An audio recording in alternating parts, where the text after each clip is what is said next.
के news नेटवर्कमध्ये आपलं सर्वांचं स्वागत। आज आपण चैत्यनगर भागामध्ये इथे आलेलो आहेत आणि आपल्यासोबत आता ह्या ठिकाणचे जे नागरिक आहे यांची आपण आज चर्चा करूयात। आणि ह्या ठिकाणी त्यांचा जो त्रास आहे की महानगरपालिका कोणत्याही प्रकारचे या ठिकाणी लक्ष देत नाही आणि त्यासोबत आपले बंधूजी आपल्यासोबत आहे। बंधूजी नमस्कार।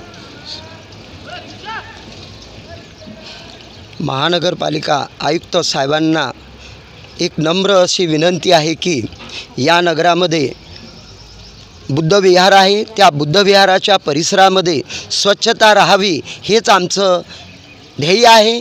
आणि त्या ध्येयापोटी आम्ही यांना बोलावून इथलं वातावरण कसं असते, इथं कोणी साफसफाई करत नाही, कुठल्याही ठिकाणी कोणी कचरा टाकत राहते आणि कचरा आजूबाजूचं वातावरण घाण होते।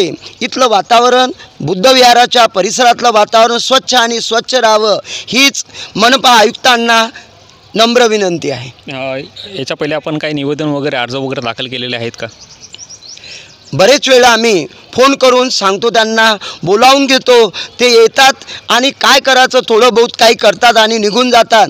जेवढी स्वच्छता पाहिजे तेवढी स्वच्छता इथं ठेवत नाही आणि आजूबाजूचं वातावरणसुद्धा अस्वच्छता असते आणि बुद्धविहाराच्या प्रांगणामध्ये स्वच्छता राखावी हेच आमचं ध्येय आहे। आणि या ध्येयापोटी आम्ही निवेदन करत आहोत सोबत आणि यांनासुद्धा पत्रकारांनासुद्धा आम्ही बोलावून निवेदन देत आहोत आणि या निवेदनाचा योग्य विचार करावा हीच आमची विनंती आहे।